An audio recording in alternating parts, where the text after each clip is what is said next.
رئيس وزراء ku-xigeenka golaha wasiirada ee halka nala jooga gudoomiyaha gobolka Banaadir culimada Soomaaliyeed ee nooga kaltimid dibadda iyo gudaha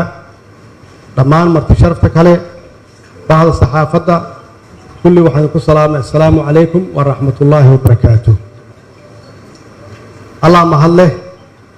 oo maanta suurtageliyay inaan ka soo wada qayb galno culimadii Soomaaliyeed meel kasta ay joogaan dadka runtii indhargarad ku ah indhaha u ah ummadda Soomaaliyeed hadday ka yimaadeen dibadda iyo gudahaba iyo dowladooda inay maanta goobjoog ka wada yihiin shirweynahan oo ah sanadkii ugu horeeyay oo magaalada Muqdisho lagu qabto waxaan rajeynayaa insha Allah sanad walba inay noo noqoto aado noo noqoto oo intaan uu ka sii ballaarto haddii ay yiraahdo xaqiiqatan shirweynahan maanta dowladda iyo culimadu ay goobjoog ka yihiin ay soo wada qabanqaabiyeen ay ka wada shaqeeyeen macnaheedu waxay tahay in la gaaray waqtigii culimada Soomaaliyeed ay qaadan lahaayeen kaalintoodii sax ahayd iyagoo midaysan waa ku faraxsanahay inaan arko maanta culimadeennii oo midaysan iyo dowladdoodii oo wada shaqayn toos leh mawduuca laga hadlayo 3 bil soo socotana ay tahay culimada Soomaaliyeed iyo dowladdu inay lahaadaan wada shaqayn ay ka wada shaqeeyaan arrimaha amniga arrimaha dib u heshiisiinta tan labaad inaan ka hadalno maxaan ku yiraahdaa xagjirnimada iyo sidii looga hortagi lahaa ama sidii loola dagaali lahaa xaqiiqatan xagjirnimadu annagu waxay noo geysatay dhibaatooyin aad u waaweyn ay ugu horeyso inay la dagaalamaan xagjirka oo annagu aan dhahno argagixisada dowladnimadana inay la dagaalaan ay cadow ku yihiin inay cadow ku yihiin shacabkeenna iyo dadkeenna ay cadow ku yihiin inay cadow ku yihiin diinteenna suuban ay cadow ku yihiin inay cadow ku yihiin quruxdii iyo sharafkii dalkeenna uu lahaan jiray ay cadow ku yihiin sidaas darteed waxaa weeye in culimmadu Soomaaliyeed oo midaysan ay 3 bil soo socota ay uga hadlaan sidii loo cadowgaas ummadda Soomaaliyeed looga qaban lahaa iyo wada shaqayn buuxda culimmada Soomaaliyeed iyo dowladdu ay u lahaan lahaayeen waxaan rabaa inaan idiin sharxo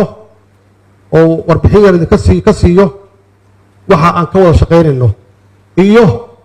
caqabadaha na haysta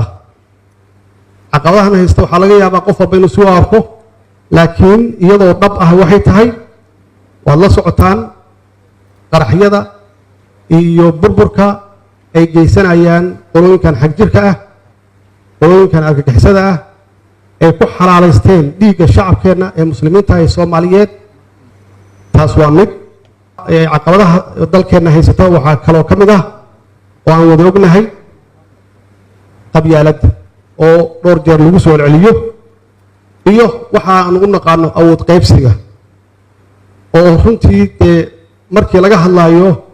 dowlad wanaag marka laga hadlayo meelay ka soo gali karto in qabiil wax lagu qaybsado ma garanayo meesha ka soo gali karto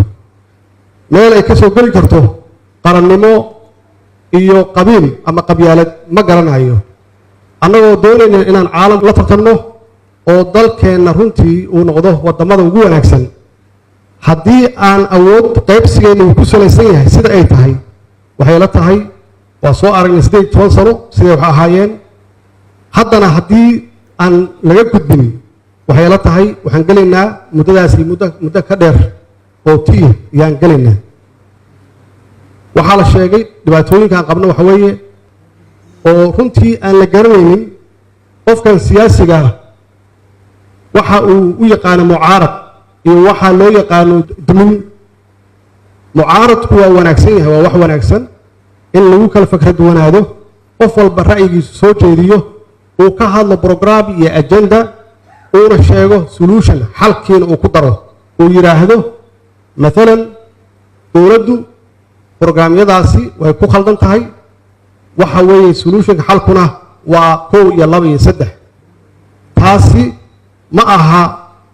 معارض معه وقف دونايا أو constructive أو دونايا إن دول الدمدة محاكو راجعان كجيستو اسمه هذا مركي لقى هلايو دول الدمدة إن جيتك جهد لو بويو أو لو ديدو حسنوني لو ديدو أو الله بلابه وحيابها أن قارنه أو قلاص السياسات يا خلافات أو لقى هالله دولة دوران إلا بدلوه oo loo tago beesha caalamka lagu dacweeyo taasi waxa weeye waa dumin weeye ma aha mucaarad ma aha iyada laftigeeda waa caqabadaha na haysta waxaana haysta faragelin shisheeye oo runtii muddooyinkii dowladnimadii naga burburtay kadib in cid walba ay isku daydo wixii ay ka heli karto ama saameyn ama dhaqaale ama dana kale inay Soomaaliya faragashato oo dadkeenu inta badan ay aamineen haddii beesha caalamku aysan garab taagnayn inaysan dhaqaaqi karin taasna waxay keentay in dad badan ay isdhiibaan oo la isu dhiibo shisheeye la isu dhiibo burburka institutionska dowladda haddaad aragtaan dowlad xoog leh waxay haystaa institutions hay-adaha dowladda oo xoog leh oo shaqeeya ay haysataa oo dadka ka shaqeeya ay maxaan ku raahdaa lagu shaqaalaysiiyo aqoonta iyo kartida ay leeyihiin laakiin heebta ay leeyihiin aysan meelna ka soo gelin laakiin haddii aan doonayno institutions inuu dib noogu dhismo waxaa la rabaa laba qof oo waala ah haddii ay wax tari karaan qarnimada iyo dowladnimadeenna in garab lagu siiyo laguna taageero laakiin haddii la yidhaahdo ha lagu bedelo si maxaan ku rahdaa awood qaybsigii sidii ay la rabay ama sidii ay ahayd in laga dhigo waxa weeye burburka institutionskeena way ku jirayaan laga soo bilaabo ciidanka iyo civiliankaba maxaa yeelay dadkeenu dowladnimadu waxaa laga yaabaa intooda badan inaysan fahamsaneen inay aqoontooda ku yarta wax dowladnimo tahay oo dowladnimo loo arko wax qof leeyahay shakhsi ah laakiin aan loo arag wax ummad oo dhan u dhaxaysa oo qof walba uu wax ku darsado hadduu yahay qofku shacab inuu ku darsado waxaan ku yidhahdaa dhaqaalihiisa iyo canshuurtiisa qof hadduu aqoon-yahan yahay aqoontiisa uu ku darsado qof walba waxa uu isagu karaankiisu way tahay inuu ku darsado oo weliba qofku u shaqeeya dowladda naftigeeda inuu ku darsado inuu daacad u ahaado shaqada uu hayo uusan ka dhigin wax isaga uu leeyahay caqabadahaas iyo kuwo ka badan ayaa runtii dowladnimadana haysta sida keliya looga hortegi karaa ama looga bixi karana waxay tahay annagoo ka shaqeyno dowlad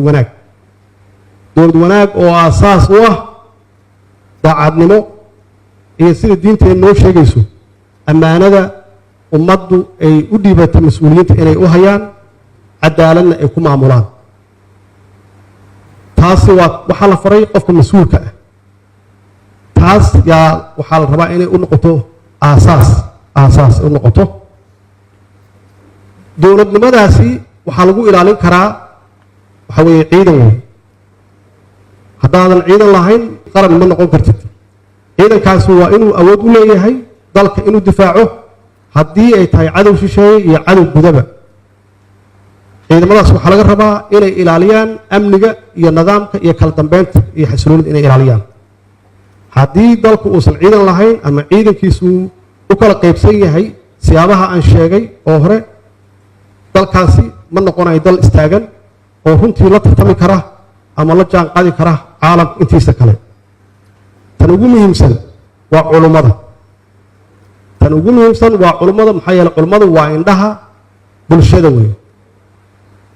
culummadu waa dadka keliya ay shacabkeenu ku midaysan yihiin inay dhegaystaan markii culummadu ay taageerto dowladdeeda oo caqabadahan aan sheegay ay qayb ka noqoto sidii caqabadahan maxaan ku rahaa looga hortegi lahaa ama wax looga qaban lahaa waxaan aaminsanahay 50% dhibaatada Soomaaliya inay yaraan karto yaan aaminsanahay maxaa yeelay culummadu waxa weeye maalin walbaba dee waxay ka hadlaan waxa xaqa ah waxa wanaagsan ay ka hadlaan marka waxa wanaagsan oo xaqa ah ay ka hadlaan haddii ay ku apply gareeyaan dowladnimada iyo shacabkaas inay ahaadaan shacab ka dambeeya madaxdooda madaxdoodana ay ku amraan ama ay kula dardaarmaan sida aan sheegay inay ka shaqeeyaan wax wanaagsan iyo maslaxadda ummadooda ay ka qayb galaan sidaad sheegteen arrimaha amniga oo qolooyinkan dhibka wada oo runtii argagixisada ah oo xagjirka ah inay bannaanka u soo saaraan oo ay la hadlaan oo ay kala hadlaan sidii ugu biirin kuwa ku jirana ay uga soo celiyaan intaas keliya maaha haddii xitaa suuragal tahay in aad ka wada shaqaysaan dib u heshisiinta dowladda iyo iyaga waxa weeye waa door waa kaalin culammada soomaaliyeed u furan maxaa yeelay kuwaasi hadday khaldameen oo diinta si khaldan u fasireen haddaad tustaan maxaanku idhaahdaa iftiinka tustaan oo aad xaqa tustaan waxaan aaminsanahay shacabkana aad gaartaan in kuwaasi awooddoodu ay yaraanayso 11 sana la marayaa hadda dalkan inta uu dagaal ku jiro dagaalkaasu uu yahay dagaal xag jireed dagaal argagixiso ah waxaa soo maray 4 maamul oo anigu aan ugu dambeeyo ilaa intee bay sii soconaysaa marka waa baaba'een iyaguna waxaa baaba'ayana waa ummad soomaaliyeed weeye waxa iyaga ka baaba'aya waa wiilasheennii waxa ay baabi'inayaanna waa wiilasheennii iyo hooyooyinkeennii iyo carruurteennii iyo dadkeennii haldoorka ahaa yaan u faa'iideynay marka yay u faa'iideeyeen waxa weeye ilaahay ha noo soo hadeeyo ilaahay ha noo soo celiyo idinkuna inaad kaalintaas qaadataan oo aad la dardaarantaan waana midaysantihiin ilaahayna ha idin sii mideeyo waxaan aaminsanahay culummadu waa indhihii ummadda soomaaliyeed iyo indhaha guud ahaan muslimiinta caalamka inaad si saxa ah oo wanaagsan oo runtii nidaamsan aan u wada shaqayno cadowgaas aan isku meel uga soo istaagno haddii intaasaan soo helno waxaan aaminsanahay oo aad ku guulaysataan ama aad si xoog uga shaqaysaan wacyigelinta iyo kor u qaadista wacyiga shacabka soomaaliyeed oo aad ku wacyigelisaan in nabaddu ay wanaagsan tahay nabadduna maxaan ku raha keenisteedu ay tahay mas-uuliyad wadareed dowladdana lagu taageero gacan lagu siiyo waxaan aaminsanahay inay nabadda soomaaliya ay aad iyo aad isu dhowaanayso waxaa kale oo iyagana qayb weyn ka qaadan kara ganacsatada oo ilaahay xoolihii siiyey xoolahaasi inay ku bixiyaan sidii dalkan uu nabad uu noqon lahaa sidii dowladdu u istaagi lahayd sidii dowladda ay ugu haysan lahayd dhaqaale ay maxaan ku raahdaa howlaha amniga iyo howlaha adeega bulshada ay ku fuliso aysan dowladda aadin dad shisheeye oo aysan ka raadsan dhaqaale aysan ka raadsan marka iyada laftigeeda waxa weeye waa door ama kaalin culummadu ay runtii qaadan karto shacabkana ay kala hadasho inay dowladdan iyagaa iska leh oo dowladdu waa shacabkii weeye inay bixiyaan kow nabadgelyo kala shaqeeyaan canshuurtana bixiyaan ganacsatada saasoo kale lagu dhiirigeliyo inay qayb ka qaataan inay bixiyaan canshuuraha si dowladdaasi ay u qaadato mas-uuliyaddeeda oo ah arrimaha adeegga iyo wixii la mida shirweynahan waxaan rajaynayaa insha allah inuu noqdo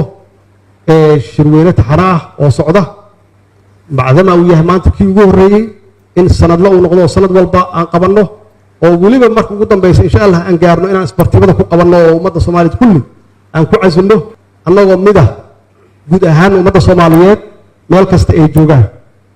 hadalkaygu intaasu ku egyahay